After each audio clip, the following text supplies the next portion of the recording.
Hey guys, welcome back to this week's episode with Ryder Realty's Tuesday Tips. We are here again with Jason Kruger of Fairway Mortgage, and today we're going to be talking about what we wish buyers knew beforehand. So off top of my head, the first thing that comes to mind is I wish that buyers knew not to Google your loan officer and just pick the very first thing that comes up. Do you agree with that? Yeah, everybody should use me, No. Yeah, that's definitely a big one.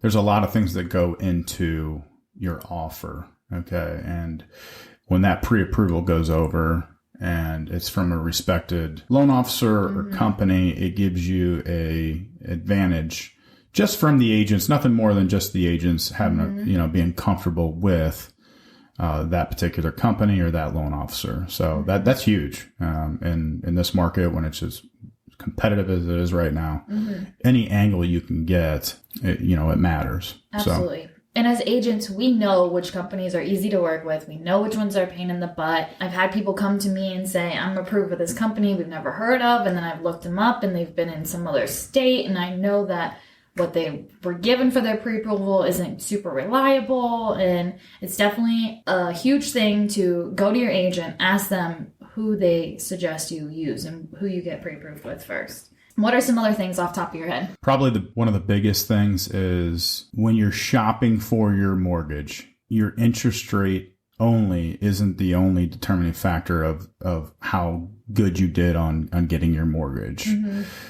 There are ways for you to lower your interest rate through purchasing discount points or something. It's a fee, which is a fee up front that you can pay to lower your interest rate. A lot of lenders will advertise an interest rate. And if you scroll down on that ad and you'll see a little asterisk next to that interest rate, it's going to say this rate is based on, and it gives a scenario of purchase price, down payment, loan amount, and discount points. Okay. And those can be massive sometimes. So you might feel good that you got what you feel is a great loan because your interest rate's low. But in reality, you're paying a big premium up front for that interest rate that you might not have to pay for with another lender for a similar interest rate. So that is if I could change anything, personally, would be that lenders, would be able to advertise their interest rate with no discount points. So it's an even level playing field for consumers to choose from. And make it just less complicated. Absolutely. For the average person that doesn't buy a house every single day of their life. Absolutely. I had a client come to me and they were refinancing. It was about 2 months ago. And I called her. She had just made her loan application. She called me the night before. I called her in the morning. She was high strung and wanted to do her application right away. And I called her. She already did her application. And I said, hey, let's just to make sure you're getting the best deal possible, or potentially, a great loan that you're going into. You told me your interest rate. I knew her credit score based off our conversation. And I was thinking to myself, there's no way they're doing that loan for that rate without paying points. But anyways, we ended up finding out that on her refinance, she was being charged $16,000 in closing costs and prepaids on it was like a $200,000 home. So I quickly educated her on her loan that she's in currently, her refinance versus what we would be able to do here at Fairway Mortgage. And she couldn't have withdrawn her loan application fast enough from the other company. We ended up closing it, a few weeks back. So that would be the number one thing. If I'm diving into just a general, people are looking to purchase homes, there's what you can be approved for, and then there's what you're comfortable with. And those are most likely, more times than not, two different numbers. Okay. Yes. I've had people call me, say, hey, look, at $250,000 houses, I've been pre-approved. I'm like, great. Just to make sure we're on the same page, what do you think your payment's going to be? Okay. And they start telling me that they want to pay, $850 a month.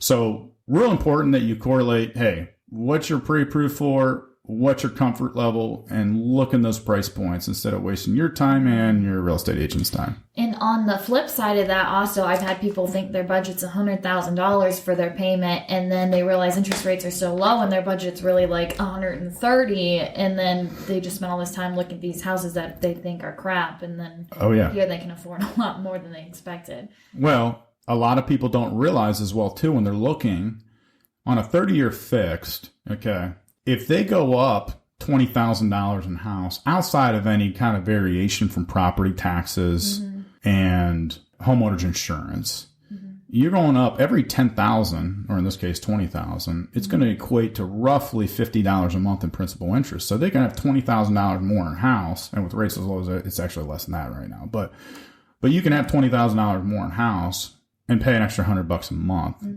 and people don't realize that. And $100 or $20,000 more in house might put them into something that checks more boxes for their needs and their wants. So that's another good one. Absolutely. Okay, one more thing off top of my head. I think that it would be good to educate some people on those fees that they can expect up front. We'll kind of touch on like the appraisal fee, the inspections, closing costs, if you want to kind of give us a little rundown on that. I won't get into closing costs because there's too much compliance on my end. Okay. And I can't speak fast with all the disclosures like you'll hear on commercials. Okay. But we will talk about some upfront costs that you can expect when you're going to buy a house. And this is the thing I always like to educate borrowers on. When you come to me and we're pre-approved, listen, that doesn't cost money. It costs me money or, fairway money, to pull credit and do, time invested. But, from a borrower standpoint is I want to prepare them for that day that their offer gets accepted, what they need to expect from that point moving forward as far as out of pockets go. So the first thing is when an offer is accepted, more times than not, there's earnest money that's on the purchase agreement. That's a good faith gesture. We're giving you some money. We're under contract. And depending on the price point and the area, what you're looking in, that those can vary. But we see around here pretty common $500 to $1,000 in earnest money. Yep. So that money, it doesn't just, we're not just stroking a check for that and it goes nowhere. That money's going to come off your cash needed at closing when you close in 30 to 45 days or whatever your contract close date is. So that gets applied towards your down payment, closing costs, all those things are added up and then we subtract that. So that's a credit. So we're going to pay that up front right now. So be prepared to write that check. And then at closing, it's going to offset what you need at closing. When they come to me, they have to pay for an appraisal. What is an appraisal? All right. Well, we're lending money. So we need to make sure that collateral is worth what you're paying for it. Just in case you would default, if I'm keeping it real here, right? If you stop making your mortgage payment, we got to take over that house. Then we need to make sure that house is worth what you're paying for it. Right. Okay.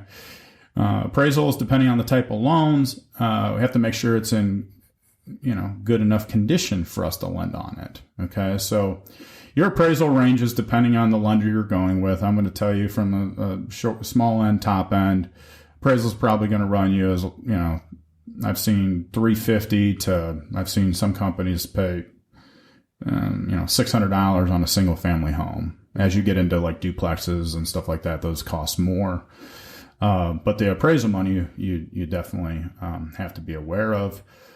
And then the last thing, which I don't get into too much, besides I say it's real important for you to get a home inspection. I don't know everybody's cost when it comes to that. I typically tell people, hey, if you're having a general home inspection, you're going to, depending on the square footage of the house, you're going to be around $500. Okay. That could be, and then if you have a, radon test, pest inspections, well, septic, you're going to, throw that over and above. Those add up. Yeah. And your realtor can give you more info. Absolutely. On that stuff too. Yep. I tell every single person, listen, I don't know what your home home inspections go for these days. But talk to your real estate agent. And plan to budget it. Yes, absolutely. And then the closing costs, we won't touch on it too much on like numbers, but just know that that's something to budget and talk with your officer about wrapping them in and all that stuff. Yeah, there's a lot of companies, there's a lot of hands involved to get a mortgage complete. You have the lender, okay, they're going to have a fee. Okay, you have the title company, you have title insurance, okay, you have a survey. What's a survey? Well, they're going to show you your plot of land and where your house sits on it, make sure somebody's pool isn't in your backyard and vice versa. Okay. But yeah, there's a lot of itemized fees that are going into a home purchase, a lot of different companies that go into a home purchase. So right. You can pay them for yourself. You can ask the seller to pay for it. Ultimately, it's good to have it, closing costs, if nothing more than you can keep more money in the bank if the seller happens to pay for your closing costs. So okay. I know you want me to tell you how much, but I can't. Okay. We can reach out to you. When we give me a call. Numbers. Okay. Is there anything else you can think of the top of your head? Like, what keeps you up at night? You're like, this buyer should know this beforehand. I wish I could teach this in high school to something. Well, just the cost of home ownership. Yeah. Somebody called me this week and they got their loan denied, and they called me up and they, she wasn't crying on the phone with me, but she told me she was crying and over the weekend. And after I said, listen, let's just start now. Let's figure this out. Let's see where you're at right now. Let's give you a game plan. Okay. She didn't qualify for this house for multiple reasons. And it was egregious that she was put through that because she had to come out of pocket for appraisal money. She spent over $1,000 in inspections and appraisals on a house that she was never going to close on. But, when you purchase a house, it's good to have some money left over. Yeah. I'm the guy that, I tell the story quite frequently with people buying a house. I'm the guy that didn't know you can't put potato skins down at disposal. Okay. Not good. I've never owned a garbage disposal, so I don't really know that either. Well, I shouldn't, because I put these potato skins I sell. I think I'm helping out around the house, and I just throw them down the disposal, turn that bad boy on, and now I've got a $500 bill to get a plumber out there because I can't change the tire to put in a new disposal. But there are things that pop up when you own a house. Yes. And it's not a scary thing. It's great. It's exciting. It gives you self-confidence. It's great to raise a family in a home. But you always want to be prepared for that, Dave Ramsey emergency fund, right? That he always talks about. So I think it's real important. And this borrower didn't have a whole lot of money in the bank. And I told her, I said, this was a blessing in disguise. That house was way too much. I couldn't get you approved for that. And you wouldn't be able to really live and get your nails done and hair done and all the things that you like to do. The necessities, absolutely. So that's a big one. Hey, just understanding, comprehending emergency funds are important over and above, what you're bringing to closing. As far as keeping me up at night, I would say that this year's a unique year. Every single person in the mortgage business is extremely busy. And we have it's so competitive that some of these contract close dates are really tight. And in a normal year, they're not absurd, or anything weird like that. But I think if everybody understood how many pieces and parts that goes into getting a mortgage complete, and if one factor is off, it could delay closing, I tend to fall on the sword, if anything would happen, but there's a lot of pieces and parts that go into that.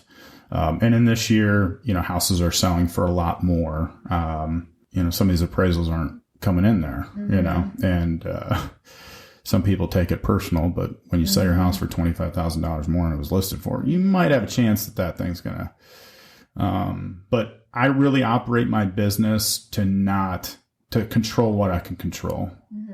And what I can't control, I don't worry about anymore. I used to. Yeah.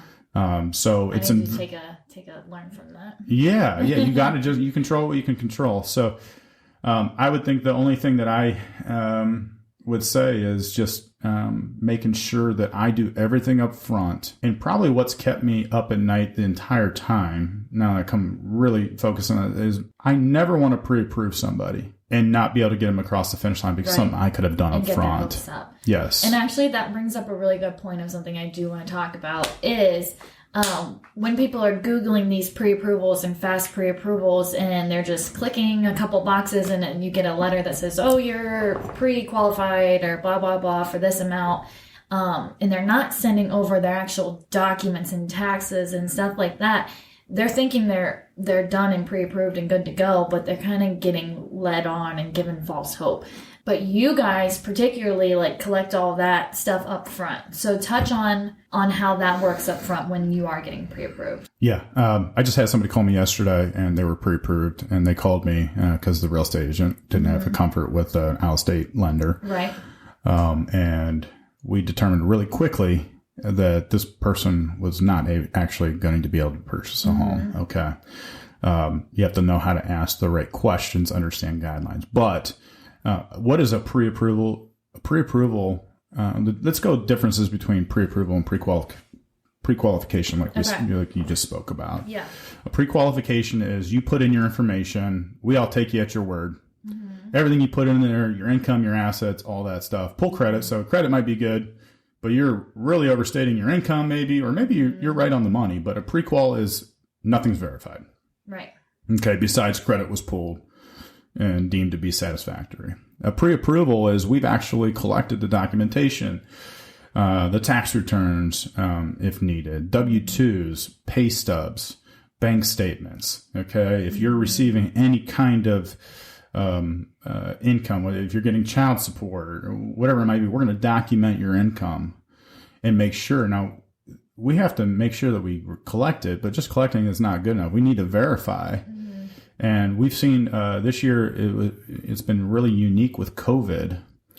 Okay, if somebody's making, used to making whatever they made a year, we have to look at it and say, okay, we got year-to-date income that's off. Well, talk to me about this. Had this conversation consistently. Why is your income off? Okay, if you're making this per hour, you should be here. Why was it off? Oh, it was off for 6 weeks. Okay, we'll document that. That's, we're okay. We can get around that. But we are actually verifying. We're pulling your credit, all three bureaus. We're verifying your information. We're putting the information into the software correctly. And then it's going to generate a decision. So, but yeah, that is, it's very important that you actually have a lender do a true pre-approval where if they're not asking, I have people all the time, well, nobody asked me for this for the last company. Yeah. And buyers think it's like they're frustrated. They're like, why do they need to know this? And listen, you're going to have to give it up eventually. Oh, yeah. And it's better just to do it up front in the long run and not have any surprises. Oh, yeah. I've lost business because I've done my job right. You actually shared a review recently that made me chuckle, that somebody sent you a review that they were mad that they felt they needed to give everything, including their pant size. Oh, yeah. Silly on your review.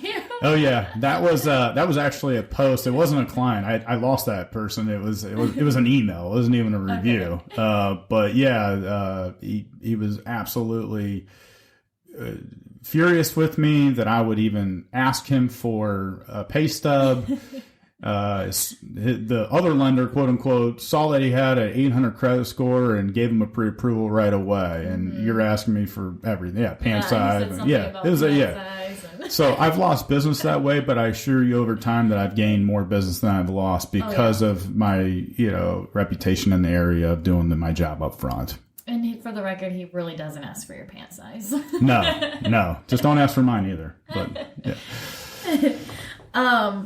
Yeah, I just love that we're able to give people this knowledge up front, because I do think that is like a super misconception, and they don't realize it's just such a good thing to do all that up front and not have your hopes up and not be halfway through the process and be shoveling out money for appraisals, inspections, and then find out you're at a stop point. So definitely super important to get that done ahead of time. Also, when we were touching about like all the other people having their hands in and the different components it takes to get the loan approved, I think buyers don't realize that it's super important to get those documents in as fast as possible. In my own situation on our very first house, my husband was working out of town at the time, and I didn't have control of his documents, or else it would have been a faster process because we weren't married yet and he was still living at home and all that. And our loan got delayed maybe two weeks to a month, and it was because he was not giving those documents on a timely manner because of him being out of town. So I think people don't realize that if you're not getting those documents to the bank, they can't move forward, and then they're mad at the bank, but it's not the bank's fault. It's your own fault. It's absolutely getting a mortgage is a participation sport. Okay. We can be on our game and work really hard, but if we're not getting what we need in a timely fashion, it is absolutely giving you an opportunity to not close on time. And, it's really on, everybody involved. Okay. If there's one weak link and things are getting, and then we have a big potential for a delay. So. Yeah, absolutely. Okay, well, I think that this episode was full of tons of knowledge and information. I really hope that somebody learned something today, and we're excited to help you guys when it's time to buy. And Jason's here for you guys, and I'm here for you, and we can get through it together. So thank you again for tuning in. Thank you again, Jason, for coming. And please like, subscribe, comment, share, and we appreciate all the feedback. Thank you. Bye.